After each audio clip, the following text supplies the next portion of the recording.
Lakini kama asipotokea mtu wa rohoni ambaye Roho Mtakatifu amempa nini cha kufanya ili kuiunganisha Kenya, bado itakuwa inaendelea vizazi na vizazi, kwamba kila anapoingia rais na makamu wake hawamalizi pamoja, lazima mmoja watatengana, mwingine ataenda kuwa mpinzani.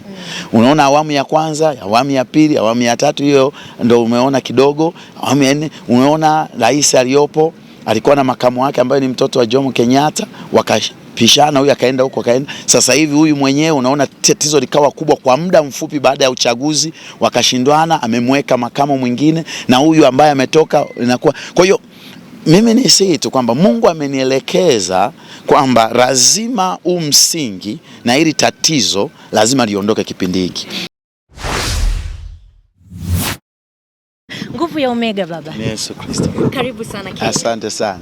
Tabasamu lako linasema kitu kwa taifa ya Kenya. Na tunaamini kwamba kuna jambo kubwa ambalo linakwenda kufanyika hapa nchini Kenya. Sasa Wakenya watarajie nini kwenye huu msimu wa changu ni changu? Amen.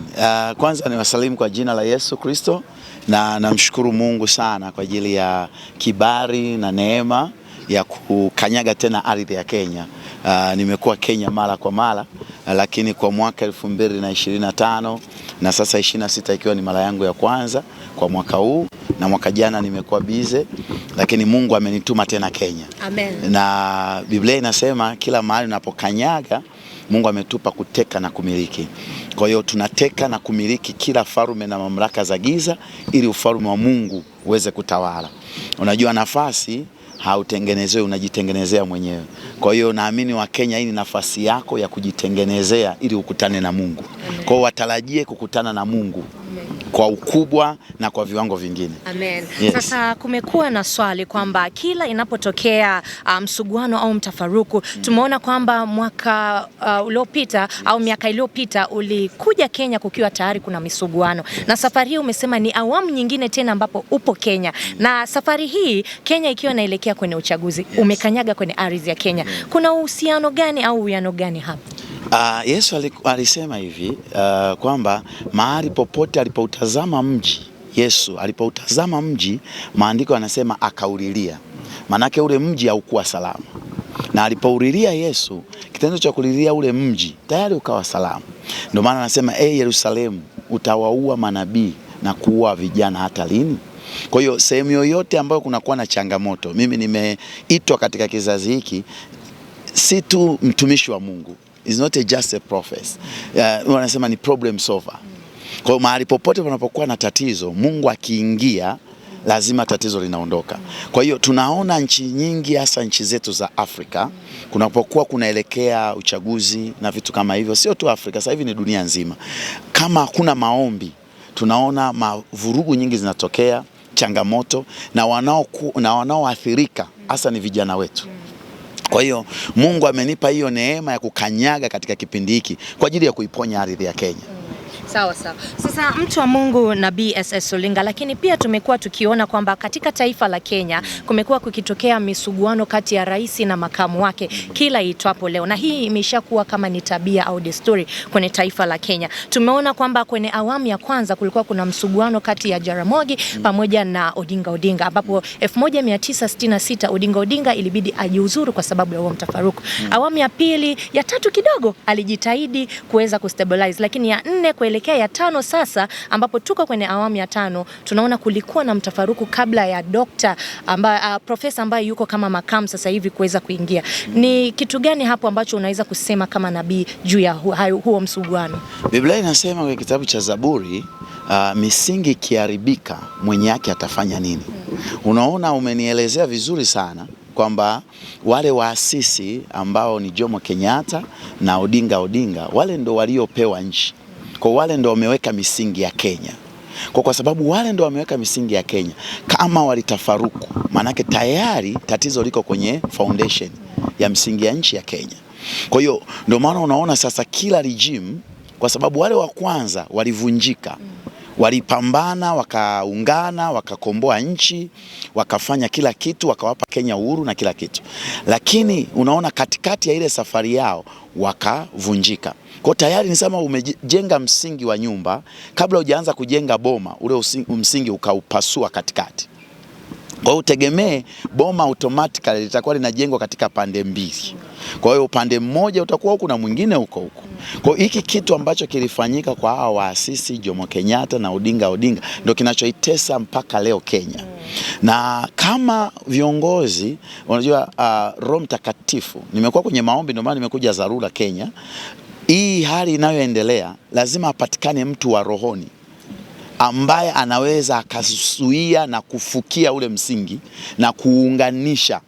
Lakini kama asipotokea mtu wa rohoni ambaye Roho Mtakatifu amempa nini cha kufanya ili kuiunganisha Kenya, bado itakuwa inaendelea vizazi na vizazi, kwamba kila anapoingia rais na makamu wake hawamalizi pamoja. Lazima mmoja watatengana, mwingine ataenda kuwa mpinzani. Unaona awamu ya kwanza, awamu ya pili, awamu ya tatu, hiyo ndio umeona kidogo. Awamu ya nne unaona rais aliyopo alikuwa na makamu wake ambaye ni mtoto wa Jomo Kenyatta, wakapishana, huyu akaenda huko akaenda. Sasa hivi huyu mwenyewe unaona tatizo likawa kubwa kwa muda mfupi baada ya uchaguzi, wakashindwana, amemweka makamu mwingine na huyu ambaye ametoka inakuwa. Kwa hiyo mimi nisii tu kwamba Mungu amenielekeza kwamba lazima msingi na hili tatizo lazima liondoke kipindi hiki.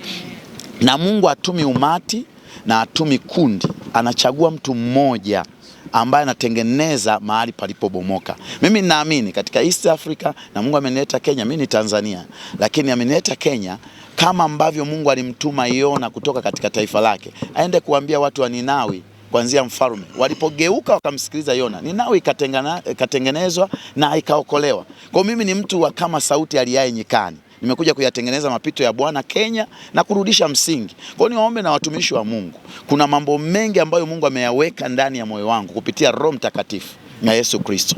Kama tusipoionea uchungu Kenya, hii hali itakuwa inaendelea hivyo. Na kingine, kuna mambo mengi sana ya rohoni usipoyatambua mwilini huwezi kufanikiwa. Amen. Tukirudi hapo rohoni, mtu wa Mungu, tunaona kwamba katika hao marais na makamu au viongozi ambao wapo katika taifa la Kenya wamekuwa wakianza kitu wanakuwa ni marafiki. Lakini baada ya hapo kuna mtengano katikati yao na misuguano. Kwenye ulimwengu wa roho au kiroho, hii tunaweza kuisemea vipi, au wewe kama nabii unaweza kuiongeleaje juu ya taifa la Kenya? Tunaona kitu kizuri sana kwa habari ya Ibrahim, baba wa imani. Alikuwa na mtoto wa mdogo wake anaitwa Rutu. Walipofika walipatana kabisa, wakatoka wote. Walipofika katikati na wanyama wao wakara na kila kitu, dakika ya mwisho ghafla inaonyesha kwamba hao wakatengana, wakagombana. Lakini Ibrahim alikuwa na maono, hakuwa na macho ya mwilini, bali alikuwa anatazama kwa jinsi ya roho. Akamwambia, kwa nini tugombane? Sisi ni ndugu. Ukienda kaskazini nitaenda magharibi, ukienda mashariki nitaenda huko. Kwa yule akachagua mahara ambapo aliona kwa macho ni pazuri. Siku zote hata kwenye familia mnaweza mkawa mnashirikiana katika maisha ya kawaida, lakini pakishaanza mafarakano ndo watoto wanaanza kuuana, wanaanza kuendeana kwa wachawi, wanaanza kupigana risasi. Lakini familia maskini huwezi kukuta tatizo kubwa la kugombaniana mali. Kwa hiyo hii wanaanza kwa mapatano, lakini wakati wa mafanikio kila mmoja hataki kuwa submissive kwa mwenzake. Kwa hiyo hii ni roho ya kifalme ambayo inaitesa Kenya, na si kwa ubaya, lakini ndio maana unaona hao wanasiasa wameshajua Kenya, ukitumia makabila unaweza kuwagawa. Ukitumia mimi ni wa huku ni mimi ni wa huku, unaweza kuwapata wa huku na wa huku. Lakini Mungu anasema, Yesu akaomba kwenye kitabu cha Yohana, anasema, Baba, nawaombea watu hawa wawe na roho ya umoja kama sisi tulivyo wamoja. Yaani Mungu Baba, Mwana na Roho Mtakatifu. Kwa hiyo niwaambie tu wa Kenya, kiongozi yeyote mzalendo hawezi kuligawa taifa na kuruhusu machofuko, au akasema mimi ni wa Apolo, mimi ni wa Paulo. Kiongozi yeyote mzalendo hata waza ya kwake, bali atawaangalia wa Kenya kwanza. Amen. Tukirudi sasa kwenye swali letu la msingi, ambapo crusade ya changu ni changu, ni tarehe 1 na tarehe 2, ambapo ni siku ya wafanyakazi duniani, Mei Mosi. Kwa nini tarehe 1 na tarehe 2? Hii ni unajua, na mkutano, nimekuwa na mikutano mingi na niko very busy kule nyumbani, lakini na mikutano mingine. Lakini Roho Mtakatifu ananiambia weka tarehe 1. Wakati naambiwa hivyo nilikuwa sielewi. Lakini baadaye Roho Mtakatifu ananiambia katika nchi unayoenda kuna shida kubwa sana ya ajira Kenya, na Wakenya wote nadhani wanafahamu. Lakini ingekuwa shida ya ajira kwenye nchi ambayo haina watu wenye skills, ambao sio wasomi. Lakini Kenya ina wasomi wengi, ina wenye ufahamu mkubwa wengi, vijana wengi. Unaweza ukakuta mtoto mdogo tu ametengeza kompyuta anayo nyumbani, yani ana kompyuta pale. Kwa hiyo wanaingia kwenye mitandao, wanaona vitu vingi na wanakosa kazi. Lakini unakuta sasa wengine wanaingia kwenye kazi kwa connection, sio kwa professional. Kwa hiyo hii inapelekea vijana kuingia mtaani. Maisha ni magumu, changamoto ni nyingi, na amesoma na anatakiwa kusaidia mzazi, lakini haoni sasa fursa ya kuingia na kazi ni chache. Kwa hiyo anaanza kutumia ujuzi wake kutafuta kipato ili aishi. Katika kutafuta kipato kwa ujuzi wake, ataingia kwenye mifumo mibaya. Katika kutafuta mifumo mibaya, itakuwa ni rahisi kumobilize kwa njia ya mtandao na kuingia watu barabarani. Kwa hiyo Mungu ameniita katika kipindi hiki cha Mei Mosi kwamba lazima niifungue hii Kenya ili ifungue anga la ajira na ifungue fursa na serikali yao ya Kenya na uongozi wake, ili uangalie namna gani ya kudili na hivi vikundi. Pasipo Mungu huwezi kupata ufunguzi. Mfalme au rais hawezi kuleta ufunguzi wa ajira kwa vijana, ila Mungu anaweza akaweka wazo kwa rais na akaleta ufunguzi wa kijana. Kwa hiyo Mei Mosi, yule kijana ambaye hana kazi, mama ambaye mtoto wake anakusumbua ndani au ana nini, Mungu hajawahi kumleta mtu duniani alafu akaja tu for leisure, hana purpose. Anasema nimekuumba na nimekuita kuwa. Kila aliyeletwa duniani ana position, ana kusudi, ana kitu cha kuja kufanya. Lakini shetani amekiiba. Ndio maana nimeita changu ni changu, kwamba nilichozaliwa kukifanya hapa Kenya. Kwa nini mimi niko Kenya? Kwa nini nimezaliwa Kenya? Kwa nini sikuzaliwa Rwanda? Kwa nini sikuzaliwa Burundi? Kwa nini sikuzaliwa Tanzania? Kwa nini nimezaliwa Kenya? Maanake hapa Kenya kuna kazi yangu, ila shetani ameiba. Ndio maana nikaita theme kwamba what is mine is mine. Kile nilichozaliwa kuwa cha kwangu, kama shetani anacho au mtu anacho au yeyote anacho, lazima nikipate katika msimu wa siku 2 tu. Amen. Yes. Wonderful. Lazima nikipate kiliko changu ndani ya hizi siku 2. Yes. Sasa nini wito wako kwa watu ambao wanatarajia kufika pale Nairobi Cinema siku hiyo ya tarehe 1 na tarehe 2 ambao ni Ijumaa na Jumamosi? Nini wito wako kwa taifa la Kenya kwa ajili ya kufika? Wow, mimi wito wangu ni kuanzia kama nilivyosema, huu ugonjwa ni mkubwa. Huu ugonjwa ni mkubwa. Kwa hiyo wito wangu ni kuanzia ngazi ya Ikulu kule na delegation yote mpaka mwananchi wa kawaida Mkenya anahitaji kupata nguvu za Mungu. Biblia inasema taifa likikosa Mungu huharibika. Kwa hiyo kuanzia ngazi ya juu, na tunaombea sana rais, makamo na kila kitu, na wanavyoenda kwenye election Kenya, unajua kuna mambo mengi sana ambayo yanahitaji Mungu.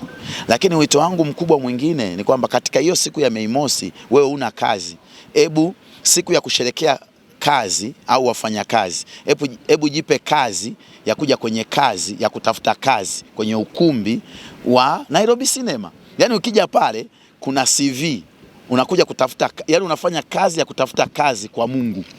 Na ukitoka pale utapata kazi na utakuwa mfanyakazi na utacelebrate kazi. Amen. Kwa hiyo lazima uje hapo, na Biblia inasema ufalme wa Mungu unateka wenye nguvu na wenye nguvu ndio wautekao. Kwa hiyo lazima uje.